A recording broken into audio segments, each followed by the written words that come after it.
하나님, 이 말씀 속에서 우리에게 전해 주시고자 하는 것들을 우리가 받아들일 수 있게 도와주시옵소서. 감사드리며 거룩하신 예수 그리스도의 이름으로 기도합니다. 네. 네, 제가 좀 더운데 이거 벗어도 되죠? 제가 지금 배도 좀 아파요. 가끔 얼굴 인상을 쓸지도 몰라요. 금요일날 비가 왔어요. 그죠? 금요일날 비가 왔어요. 금요일날 비가 왔는데 카페에 이제 뭐 갈 날이 얼마 안 남았지만 저희 아내와 같이 가는데 비가 이렇게 쭉쭉 내리는데 어떤 분의 모습을 보더니 저희 아내가 하는 얘기가 있어요. 근데 그 분의 모습이 어떤 모습이었냐면 비가 이렇게 오는데 검은 비닐봉지 알죠? 검은 비닐봉지 이렇게 잘라서 이렇게 머리에다 이렇게 쓰셨어요. 그러니까 저희 아내가 옆에 앉아있다 하는 소리가 뭐냐면 저 사장님 품이 없게 저게 뭐야 슈퍼 사장님인가 그런 것 같은데 저 사장님 품이 없게 왜 저러고 다니셔 이제 이렇게 말을 하더라고요. 여러분들 품위가 뭘까요? 품위 상관없이 그냥 비닐봉지 여러분은 쓰고 다니실 수 있겠어요? 비 오는데 품위가 뭘까? 이제 외적인 것들을 주로 이야기할 수도 있어요. 그죠? 품위 있게. 그러나 품위는 꼭 외적인 것만 이야기하는 것은 아닙니다. 그리스도인의 품위란 뭘까에 대해서 오늘 좀 생각해보는 시간을 가졌으면 합니다. 품위는 외적인 것을 나타내기보다는 내적인 것에 더 관심을 둡니다. 그래서 사전적 의미를 찾아보니까 품위는 사람이 갖추어야 할 위엄이나 기품. 사람이 기본적으로 갖추어야 할 위엄이나 기품이에요. 그러면 기품은 또 뭘까? 품격이나 이렇게 유의어가 같은데 사람된 바탕과 타고난 성품을 말해요. 사람으로서 응당해야 할 그런 일들, 됨됨이 같은 그런 부분들, 그런 것들을 이야기를 합니다. 근데 또 하나 다른 것도 있긴 해요. 사물이 지닌 고상하고 격이 높은 인상. 이건 좀 외적인 거죠. 외적인 것도 나타나긴 합니다. 여러분 혹시 실무 노동 용어 사전이라고 들어보셨어요? 처음 들어봤어요. 실무 노동 용어 사전에 의하면 품위 유지 의무가 있더라고요. 품위를 근로자라면 품위를 유지해야 돼요. 그러면 우리가 생각하기에는 그냥 외적인 이런 모습들 뭐가 해야 되나? 그런 게 아니라 또 다른 그 내용이 담겨 있더라고요. 근로자는 신의칙에서 신의칙이 뭔가도 찾아봤어요. 그랬더니 모든 사람은 사회 일원으로서 상대편의 신뢰에 어긋나지 아니하도록 성의 있게 행동하여야 한다는 원칙이 신의칙이에요. 그러니까 우리가 전반적으로 사회생활을 하는 사람들은 기본적으로 상대편에게 신뢰에 어긋나지 않도록 성의 있게 좀 이렇게 행동을 해야 되는 그런 원칙을 신의칙이라고 합니다. 근로자는 신의칙에서 기업의 신용을 떨어뜨리거나 명예를 훼손하지 않을 의무를 부담한다. 자기 회사 제품이 나쁘다거나 뚜렷한 자료도 없이 소속 직장의 대표자를 고발하는 행위가 이에 해당한다. 근로자가 기업 자체를 비판하는 행위는 근로자에게도 언론의 자유가 보장되어 있으므로 그것이 고의로 허위의 선전을 목적으로 하지 않는 한 제한되지 않는다. 기업의 신용, 명예와 관련하여 가장 문제되는 것은 기업 밖에서의 비행이나 품위 유지이다. 그러니까 좀 이렇게 어지럽고 이거 혼란스러운 그런 행동을 한다는 거예요. 그 회사 이름을 그 사람이 어떻게 보면 걸고 삶을 살아가는 자인데 그러면 안 된다는 거죠. 그리고 품위 유지 여기에도 문제가 생기면 안 된다는 거죠. 근로자에게도 사상의 자유가 보장되어 있다고 본다면 중대한 파렴치행이나 범죄 내용과 업무 내용의 관련성에서 구체적으로 기업의 신용이 실추될 위험이 있는 경우를 제외하고는 의무 위반에 해당되진 않는다. 그러나 일반 급여 생활자로서 감당하기 어려운 거액의 채무 연대 보증은 기업의 사회적 평가와 목적 사업의 원활한 수행에 중대한 영향을 미친 것이라면 품위 유지 의무를 위반한 것으로 본다. 라는 거예요. 개인의 어떤 빚을 너무 많이 져서 이게 보통 이렇게 좋지 못한 회사와도 연결된 그런 어떤 일이라면 영향을 미친 일이라면 이건 또 품위 유지 의무를 위반한 것으로 본다는 거예요. 자기가 소속이 되어 있는 그 속에서 충분히 성실하게 그렇게 행동을 하고 그런 삶을 꾸려가는 것, 이것이 이제 품위 유지 의무라는 겁니다. 저도 이렇게 처음 느껴봤는데 여러분들 품위 유지를 잘 하고 계세요? 여러분 품위 유지 잘 하셔야 됩니다. 흔하게 품위 유지비도 있죠, 그죠? 품위 유지비로 내가 이렇게 쓴다 하면 보통 어떻게 생각하냐면 그냥 외적인 거예요. 내가 옷을 좀 더 잘 입어야 되고, 내가 좀 이렇게 헤어스타일도 좀 잘 하고 다녀야 되고, 이제 이런 것만 이야기하는데 오늘 지금 말씀드린 것처럼 그렇지 않은 부분이 분명히 있다는 거. 인간의 어떤 바탕, 연대미, 인격, 성품 이런 것들과도 연결이 되어 있다는 거. 성격은 괴팍하고 정말로 이렇게 까다로운데 옷만 멋있게 입는다고 사람들이 저 사람 괜찮은 사람이다, 품격 있어 보인다 이러지는 않거든요. 그렇죠? 이게 같이 가는 거예요. 그렇죠? 그리스도인이 그렇다면 품위 유지를 위반하는 것은 뭘까? 고린도 교회는요 영적 은사를 많이 받았어요. 그래서 그걸 풍성하게 누렸습니다. 그런 교회였어요. 그리고서 설명을 했죠. 그런 은사는 한 성령으로부터 온다. 너희들은 다양한 은사를 받을 수 있다.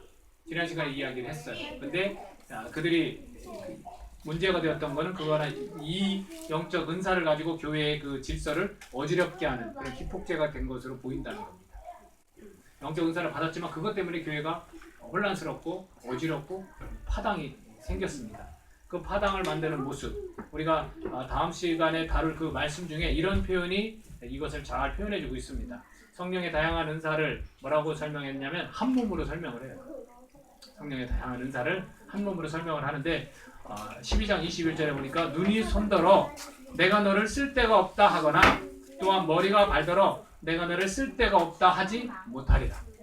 그 거꾸로 얘기하면 그럴 수 있다는 거예요. 지금 이 사람들이 어떤 짓을 하고 있냐면 오히려 이 지체한테 저런 은사는 우리가 취급도 안 해.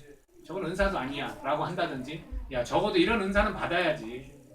그거 갖고 어디 교회 안에서 힘을 발휘하고 어디 바깥에서 능력 있는 사람이라 말할 수 있겠냐 라든지 이러고 있다는 거예요.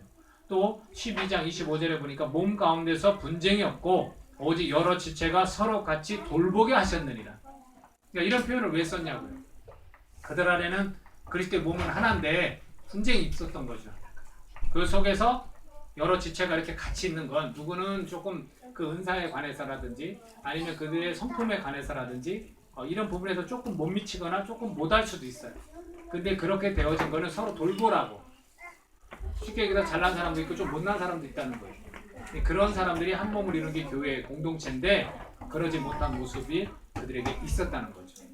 재밌지 않습니까? 하나님께 능력을 주신 사람들이. 근데도 그 능력 때문에 하나님이 영광받고 그 능력 때문에 교회가 확장되고 복음이 전해지는 게 아니라 그 능력 때문에 서로 파당이 지어진다는 거예요. 그것은 은사에 관해서 이들은 잘못 사용하고 있다는 거죠. 바울은 오늘 이런 말씀을 전해주고 있습니다. 모든 것을 품위 있게 하고 질서 있게 하라. 모든 것이 이제 포함되는데 오늘 특별히 예언과 이 방언에 대해서 이야기를 하는 거예요. 품위 있고 질서 있게 하라. 여러분 청주에서 2단 연구소에서 섬기시는 목사님이 계세요. 그런데 그 목사님께서 전해주신 말씀인데 한 식당에서 일하는 분이 계세요. 사장님인지는 모르겠어요. 식당에 계신 분이 계신데 그 딸이 찾아왔어요. 근데 딸이 찾아와서 밥을 먹어요. 밥을 먹는데 밥을 먹다 말고 막 배를 움켜잡고 막 아프다고 소리를 지르는 거예요. 그러더니 막 이렇게 나뒹굴어요.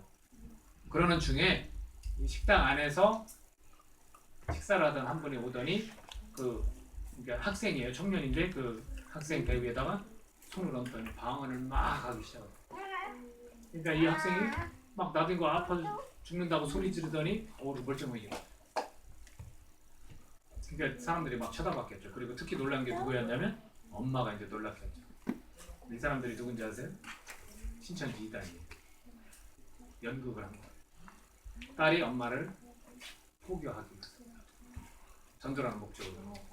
그것을 청주에 계신 그 이단 연구소에 계신 한 목사님이 이것을 설명을 해주더라고요. 별의별 방법을 다 써서 이렇게 거짓말까지 하면서 이렇게 하고 있어요. 당연히 그 당시에 배에 손을 얹고 기도했던 사람은 당연히 방언을 하겠죠. 우리가 방언 못 알아듣잖아요. 이거에 대해서 우리가 좀 잘 알고 또 교회에서 우리가 어떻게 해야 되는지에 대해서 오늘 말씀이 그것을 잘 설명해주고 있습니다. 이건 잘못된 거고 거짓된 모습이에요. 근데 능력을 가지고 그렇게 파당을 진 거는 그럼 잘한 모습이야. 그것도 바울이 보기에는 잘못된 거고 하나님이 그것을 말씀을 통해서 지적하고 계신 겁니다. 그래서 14장에서는 이 예언과 방언에 대해서 구체적인 설명을 해주고 있습니다. 자, 방언과 이 예언을 가지고 부정적이고 긍정적인 표현들을 쓰고 있어요. 그 중에서 방언을 조금 더 부정적인 표현으로 그렇게 설명해주고 있습니다. 저도 방언을 합니다. 근데 저도 사실은 이 방언을 교회 내에서 잘못 사용했던 부분이 분명히 이 말씀을 통해서 우리가 깨닫게 되는 거예요. 자, 보겠습니다. 방언은 뭐냐? 사람이 아니고 하나님께 하라는 거예요. 사람한테 하는 게 아니에요. 방언은 하나님께 하는 거래요. 그러면서 뭐라고 표현하냐면 영으로 비밀을 말하고 있다. 하나님과의 관계 속에서 그 비밀을 주고받는다는 겁니다. 그러면서 자기의 덕을 세우는 게 방언이에요. 자기의 덕을 세우는 거. 그리고 통역이 굉장히 중요하다. 방언은 통역이 엄청 중요한데 그렇지 못하면 통역하지 못하면 예언이 낫다라고 표현했어요. 예언이 낫다. 그래서 예를 듭니다. 필이나 검은고가 소리를 낼 때 그 음의 분별을 나타내지 못하면 필이 우는 건지 검은고 타는 건지 어찌 알겠는가 이렇게 설명하는 거예요. 뭐라고 막 샬라샬라 이렇게 하는데 도대체 저게 무슨 말인지 모르면 아무 소용이 없다는 거죠. 그러면서 나팔이 분명하지 못한 소리를 내면 누가 전투를 준비할 수 있을까? 그렇게 설명해 주고 있어요. 세상에 소리의 종류가 많으나 뜻없는 소리가 없듯이 혀로서 알아듣기 쉬운 말을 하지 아니하면 그 말하는 것을 어떻게 알겠는가? 이것은 마치 허공에 대고 이렇게 소리 지르는 것과 같다라는 거죠. 그러므로 방언을 말하는 자는 통역하기를 기도하라고 권해주고 있어요. 그러니까 우리 가운데 지금 방언하는 사람 몇 명 있을 거예요. 그러면 우리 가운데 누군가는 통역 은사를 성령으로부터 받기를 기도해야 되는 거예요. 그랬을 때는 공동체에서 할 수 있어요. 근데 그 통역이 없으면 해서는 안 된다라고 말해주고 있는 거예요. 그래서 내가 교회에서 남을 가르치기 위하여 깨달은 마음으로 5마디 말을 하는 것이 1만 마디 방언으로 말하는 것보다 낫다. 하나님의 진리를 깨달을 거고 딱 5마디예요. 예를 들어 서로 사랑하라. 이 말이 방언을 막 한두 시간 막 하는 것보다 낫다는 거죠. 또 방언은 믿지 아니하는 자들을 위하는 표적이라는 거예요. 근데 재밌는 표현을 써요. 그 다음 구절에 뭐라고 하냐면 그러면서 온 교회가 모여서 다 방언을 말하면 알지 못하는 자들이나 즉 영적 은사에 대해서 잘 모르는 자들이나 아니면 믿지 아니하는 자들이 왔을 때 너희를 미쳤다 할 것이다. 그렇게 표현을 해요. 근데 그 가운데 통역하는 게 있다면 그렇게 여기겠어요? 아니죠. 저렇게 말하는 건 뭡니다. 이렇게 얘기해주면 사람들은 미쳤다고 안 하겠죠. 이것이 지금 설명한 것이 방언의 특징입니다. 약간 부정적인 이야기를 해주고 있어요. 그 다음에 예언의 점수를 더 주고 있어요. 사도 바울이 예언에. 그러면서 뭐라고 하냐? 예언은 사람에게 말하는 것이다. 방언은 누구랑 하는 거라서요? 하나님과 비밀스러운 거라는 거고 예언은 사람에게 하는 것이다. 그리고 교회에 덕을 세운다고 했어요. 예언이. 그럼 우리 가운데서 예언 은사를 사모하는 사람들이 있어야 돼요. 왜? 교회에 덕을 세우기 위해서. 그리고 그 예언 은사로 사람들에게 말을 해주죠. 근데 이 말을 해주는 것을 교회에서 잘못 사용하는 교회들이 있었어요. 과거에. 마치 이렇게 점을 치듯이 미래에 대해서 이렇게 있었죠. 예를 들어서 이렇게 말해볼까요? 오늘 의정점에 자동차 펑크 났죠. 조심해. 이따 가다가 또 접촉사고라도 날 수 있어. 이렇게 막 해줬다고 쳐. 이게 예언일까요? 기도한다고 하면서 이렇게 해줬어. 오늘 조심하래. 하나님이 오늘 조심하래. 그럼 예언이라고 할 수 있을까요? 없죠. 근데 이렇게 얘기해 줬어요. 오늘 펑크 났잖아. 근데 하나님이 마음을 툭 놓고 다른 것으로 그의 마음 쓰는 것을 이겨내고 견뎌낼 수 있어야 된대. 그래서 하나님께서 의정 자매에게 좀 더 풍성한 것, 좀 더 많은 것들을 주시고 싶대. 만약 이렇게 기도를 막 했어요. 그러면 그건 예언이 될 수 있을까요? 그건 오히려 될 수가 있어요. 왜냐하면 하나님과 더욱더 가까워질 수 있도록 말을 해주거나 세상적이고 쓸데없는 것 갖다 이렇게 지장받고 영향받는 것을 견뎌내고 이겨내라고 이렇게 권면해주고 이런 거에 대해서는 충분히 예언이 될 수 있죠. 지금 뭐 즉흥적으로 이렇게 재밌으라고 한 거지만 충분히 그럴 수 있다는 거예요. 그래서 사람에게 들려줘서 교회의 덕을 세운다고 말해주고 있습니다. 그리고 예언은 믿는 자들을 위한 거예요. 믿는 자들을. 안 믿는 자들에게 만약 그런 얘기를 들려줬다면 영적인 거기 때문에 하나님에 관한 그런 일에 대해서 알지도 못한 거지만 이 사람 뭐 점쟁이도 아니고 이렇게 자꾸 접근을 하겠죠. 근데 믿는 자들에게 이야기를 해주는 것이 예언이다. 그리고 교회가 다 예언을 하면 믿지 아니하는 자들이나 알지 못하는 자들이 책망을 듣는 거예요. 그리고 판단을 받고 그리고 그 마음에 숨은 일들, 죄악 같은 것이죠. 그 마음에 숨은 일들이 드러나게 되므로 엎드려 하나님께 경배하며 하나님이 참으로 너희 가운데 계신다 하고 전파할 거래요. 그러니까 그 예언이 어떤 예언일 것 같아요? 온 교회가 다 알고 우리가 모여서 다 예언을 하면 그 예언 속에서는 하나님에 관한 것들이 들어있는 거죠. 하나님이 죄를 미워하신다. 하나님이 세상을 심판하신다. 그런 영적인 것들, 하나님의 일들에 관해서 우리가 막 다 서로 이야기를 해요. 그러면 알지 못하는 자나 믿지 못하는 자들이 왔을 때 깨닫게 된다는 거예요. 예언의 기능이에요. 어떻게 해주느냐? 책망도, 판단도 할 수 있고 죄들이 드러나는 게 예언입니다. 또 사람에게 말을 하면서 하는 이 예언이 또 다른 기능이 있는데 덕을 세우고 권면도 하고 위로함이 있다는 거예요. 예언은 그런 걸 준다는 거예요. 위로함도 있고 권면도 있고 덕을 세우게 하고 또 하나가 이 31절에 가보면 배우게 한다는 거예요. 예언을 통해서 배운다는 거예요. 누가? 믿는 사람이. 그러니까 이 예언과 이 방언의 차이점을 아시겠어요? 사도 바울이 왜 이걸 두 개 비교해서 하나는 좀 부정적으로 하나는 좀 긍정적으로 이야기하느냐. 지금 공동체에 대해 문제가 생겼어요. 근데 그 가운데에서 서로 다른 방언들로 막 이렇게 서로 시합을 하듯이 막 그럴 수도 있어요. 무질서한 거예요. 통변하는 사람도 없이. 그러니까 오히려 자기의 덕만 세우고 있는 거예요, 사람들이. 오로지 하나님과의 관계에서 나만, 내 능력만, 자기를 위해서만 사용하는 거예요. 근데 사도 바울이 말하는 이 예언을 제발 사모하고 이 예언이 더 중요하다. 왜? 공동체의 덕을 세우는 거다. 사람들한테 말해주고 사람들이 자꾸 하나님 앞에 더 갈 수 있도록 도와주는 게 예언이다. 그리고 자꾸 깨닫게 해주고 배우게 해주는 것이 예언이고 위로해주는 것, 서로를 위로해주는 것이 예언이다. 이렇게 표현하고 있습니다. 그러면 예언과 방언을 떠나서 교회에서는 어떤 일이 지금 이루어져야 된다고 말해주는 거예요? 지극히 개인적인 신앙관이 아니라 공동체적인 공익을 위해서 은사를 주신다고 했잖아요. 그와 같이 공동체를 위해서 서로 하나님을 섬겨라라는 거예요. 근데 우리는 자꾸 이 예언의 은사, 능력에 자꾸 집중하지만 그 은사의 내용 속에는 지금 여러 가지 이런 것들이 들어있다는 겁니다. 그러면서 모든 것들은 질서 있게 하라. 차례대로 하라는 거예요. 차례대로. 그래서 오늘 읽은 본문 중에서 그걸 설명해줘요. 5-6명이 또 아니에요. 2-3명이 딱 있고 한 명은 그 가운데서 통역을 해줘요. 우리 그렇게 안 하잖아요. 교회들마다 그렇게 하는 교회 봤어요? 자, 기도합시다 하면 막 이쪽에서 뭐라고 떠들면 지성적인 사람, 이성적인 사람은 못해요, 기도. 저 막 신경 써요. 쟤 도대체 무슨 얘기하는 거야, 저게. 근데 공동체 내에서 그것을 하지 말라라고 이렇게 성경은 말해주고 있어요. 차라리 작은 공간 속에서 소그룹으로 2-3명이 있다면 그중에 2명 방언하고 1명은 좀 통역 좀 하고. 근데 우리에게는 그런 은사가 없어요. 그런 은사 있는 경우 드물어요. 이게 주장하는 것 중에 은사 중지론자들이 있어요. 은사 끝났다. 초기 교회 때 이미 끝났다. 여러분 그렇게 생각하세요? 그렇지 않아요. 끝나지 않았어요. 그래서 이 은사 중지론 우리가 조심해야 돼요.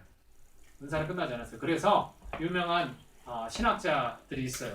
그 중에 하나가 웨인 그루뎀이라는 조직신학자하고 D.A. 카슨이라는 그 아주 유명한 성서학자로서 유명한 분들이에요. 근데 그분들이 한 얘기가 뭐냐면 아직 사라지지 않았다. 그 대신 구약의 모세적 그런 계시, 모세가 있던 모세적 예언과 또 사도적 예언이라고 그렇게 표현해요. 신약시대. 그것은 같다. 그러나 그 뒤에 이어지는 계속해서 하나님이 말씀하시고 사람들을 통해서 예언하시는 것은 아직 유효하다. 그러나 이 모세적 계시와 그 사도적 계시에 이 제재를 받는다. 이렇게 표현을 했어요. 그 얘기는 뭐냐면 성경의 어떤 기준 안에서 성경의 말씀 안에서 이것이 제재를 받을 수 있다라고 이렇게 표현을 해주고 있습니다. 그러니까 오늘날도 역시 은사에 관해서 우리가 끝났다라고 말할 수 없다는 겁니다. 그래서 우리가 조심해야 될 두 극단이 있습니다. 하나는 뭐냐면 초이성적 엘리트주의 조심해야 돼요. 이게 은사 중지론자들과 마찬가지예요. 아예 없다. 그런 게 어디 있느냐. 또 하나는 초은사적 엘리트주의를 조심해야 돼요. 오직 은사만. 이것이 마치 가장 중요한 것처럼. 그래서 우리가 이런 것들을 조금 알아야 여기에 빠지지 않는 그런 신앙인이 될 수 있다는 겁니다. 그래서 27절에서 방언하는 자는 29절에서 예언하는 자는 설명이 있습니다. 같이 한번 읽어볼까요? 27절. 자, 27절 읽습니다. 자, 시작. 만일 누가 방언으로 말하거든 2 사람이나 많아야 3 사람이 차례를 따라 하고 1 사람이 생각하는 것이죠. 자, 이제 교회 내에서 어떻게 할지 알았죠. 그리고 29절 예언하는 사람 어떻게 합니까? 시작. 예언하는 자는 둘이나 셋이나 말하고 다른 이들은 그를 멸할 것이. 같이 가야 돼요. 한 사람이 예언 은사 능력이 있어서 이렇게 교회에서 막 이렇게 이야기하고 하는 게 아니라 같이 그 은사가 사용될 수 있도록 같이 하라는 거예요. 그것은 뭐냐면 서로 제재를 하는 거예요. 이게 뭐냐면 차례대로 하는 거고 질서 있게 하는 거예요. 한 사람만 하나님이 혼자만 능력 주셔가지고 공동체가 막 그 사람 말에 의해서 자주 이러지 않는다는 거예요. 여기서 얘기하는 거 그럼 지도자만 이런 예언하는 것, 방언하는 것만이니까 아니죠. 우리 모두 가운데 골고루 각 사람에게 성령을 통해서 나눠준다고 분명히 이야기를 했어요. 그래서 제가 말씀드렸죠. 우리가 이거 좀 사모하자. 우리 교회가 하나님 나라를 위해서는 우리가 이런 은사를 좀 사모할 수 있어야 된다. 어느 사람에게 뭘 줄지 몰라요. 근데 오늘날 시대는 제가 볼 때는 초은사적인 엘리트주의보다는 초이성적인 엘리트주의가 더 이렇게 뜨고 있는 것 같아요. 그렇죠? 여러분들 젊지만 지금 은사 사모한 적 있어요? 하나님 저에게 은사를 주십시오. 내가 교회를 위해서 쓰임받고 싶습니다. 하나님 나라 확장을 쓰임받고 싶습니다. 여러분 기도하시냐고. 우리에게 도전받아야 돼요. 오늘날 왜 이게 중지됐다고 우리가 생각합니까? 그렇지 않잖아요. 그런 거죠. 인간의 방법, 가진 방법과 생각으로 교회를 이끌어간다고요? 안 되는 것 같아요. 그건 좋은 프로그램? 안 된다는 거 여러분 아시죠 이미? 우리가 그런 것들을 좀 같이 한 몸으로서 하나님으로서 받아야 됩니다. 또 하나 차례대로 하라는 것 중에 제가 많이 언급은 안 할 겁니다. 뭐냐면 여자는 교회에서 어떻게 하라고요? 큰일 났네. 교회에서 여자는 잠잠하래요. 이걸 어떻게 해야 돼? 이 당시에는요 머리를 어떻게 하랬어요? 기르라고 했잖아요. 예배 때 여자들이 막 머리를 깎고 만약에 이렇게 막 뭐야 도끼머리처럼 막 이러고 있거나 막 그럼 얼마나 서로 이렇게 위화감을 조성하고 이게 안 좋습니까? 근데 그런 어지러움이 어디에 있었다고 했어요? 고린도교에 있었을 것 같다라고 우리가 추측할 수 있어요. 충분히. 그러면서 동시에 이 시대적인 문화적인 이 배경을 우리가 이해할 필요는 있죠. 이 시대에 우리나라의 연도를 따지면 언제일 것 같아요? 2000년 전이에요. 이게 국사 잘 아는 분 없어요? 역사? 한참 오래전이죠. 뭐 이때 당시 여자는 정말로 취급도 안 했죠. 그렇죠?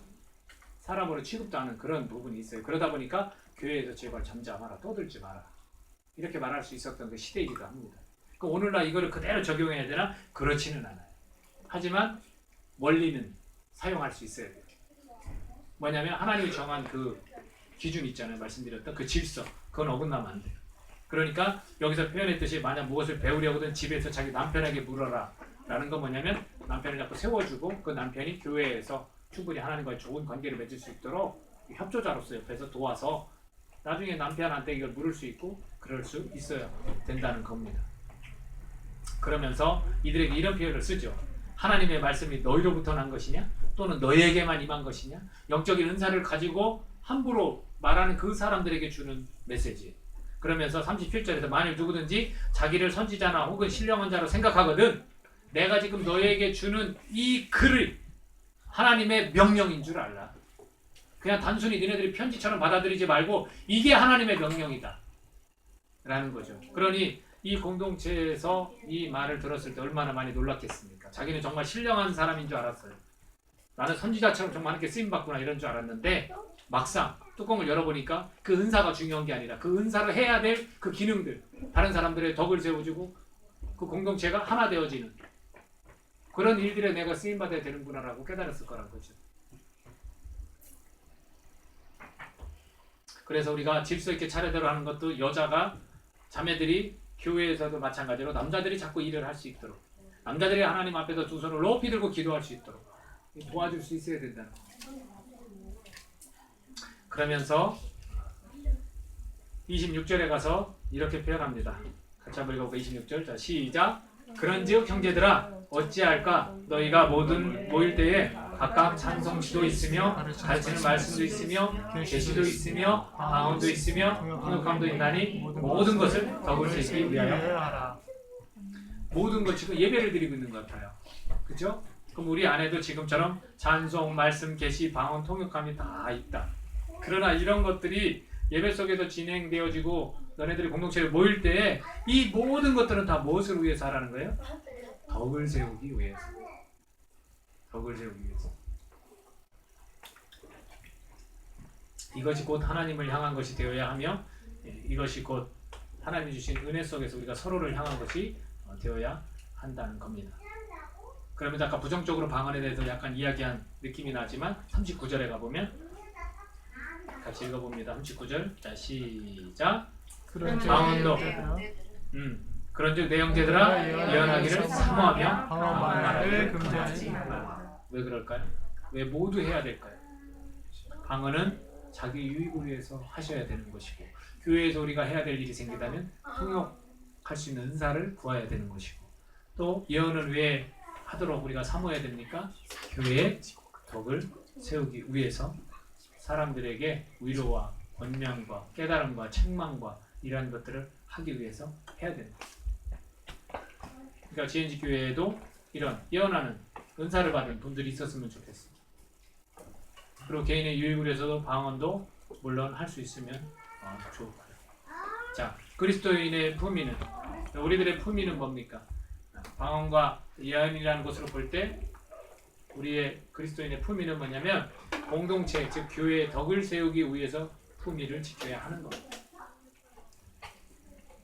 내가 나를 위해서 품위를 갖는 게 아니라 공동체의 덕을 위해서, 교회의 덕을 세우기 위해서 품위를 지켜야 하는 것입니다. 또 하나는 뭐였냐면 자신들이 그런 영적 은사를 받은 사람들에게 주었던 건데 주의 명령을 따라, 즉 크리스천들이 주의 명령을 따라 사는 것이 품위를 유지하는 것이라는 겁니다. 이 글이 주의 명령인 줄 알라, 그렇게 말씀하고 있습니다. 우리가 정말 하나님으로부터 이 신령한 것을 깨달았다면 주님의 그 명령을 따라 이렇게 질서 있게 우리가 지내는 것, 그래서 품위를 유지하는 것, 이것이 그리스도인의 품위입니다. 그래서 이것을 가지고 다른 어떤 것들도 마찬가지라고 저는 생각이 들었어요. 다른 어떤 것들도 교회의 덕을 세우기 위해서 해야 된다는 겁니다. 이 밖에 예언과 방언 말고도 여러분이 신앙인으로서 해야 되는 모든 것들이 있을 거예요. 그렇다면 그것을 할 때 교회의 덕을 세우기 위해서 해야 된다는 것. 그게 그리스도인의 품위예요. 또 하나는 다른 어떤 문제 앞에서 주의 명령을 따라 해야 된다는 거예요. 우리가 어떤 이런 영적 은사에 관해서 어지러움 속에 있는 공동체의 이 문제뿐만 아니라 여러분 삶에서 문제 있잖아요. 그렇지 않아요? 그 문제도 역시 주의 명령을 따라서 하셔야 된다는 겁니다. 이게 그리스도인의 품위. 기도하겠습니다. 이 시간 기도할 때 나는 정말로 그리스도인의 품위를 유지하고 있는가? 나는 정말 질서 있게 삶을 살아가고 있는가? 예언과 방언에 대해서 우리가 지식적으로 좀 도움을 얻었을 것입니다. 교회라는 곳이 그런 곳이구나. 내가 어느 교회를 갔었고 어떤 교회를 섬겼을 때 있었던 그 일들을 여러분 떠올리신다면 말씀대로 안 하는 것들이 참 많았구나라고 느끼실 수 있을 겁니다. 그 밖에 많은 또 다른 것들 속에서 우리가 정말로 교회의 덕을 세우기 위해서, 공동체의 덕을 세우기 위해 사람을 세우고 책망하고 권면하고 깨닫게 하는 그런 많은 일들, 그 일들이 되어야 합니다. 그리고 어떤 문제가 있을 때도 역시 이런 영적인 문제가 있는 공동체가 주어졌던 것처럼 주의 명령을 따라 하나님 말씀 따라서 우리가 해결할 수 있어야 되는 것입니다. 그게 그리스도인의 품위가 아닐까요? 그게 내가 질서 있게 살아가는 삶이 아닐까요? 우리 이 시간 함께 하나님 앞에서 기도하는 시간을 갖도록 하겠습니다. 기도합니다.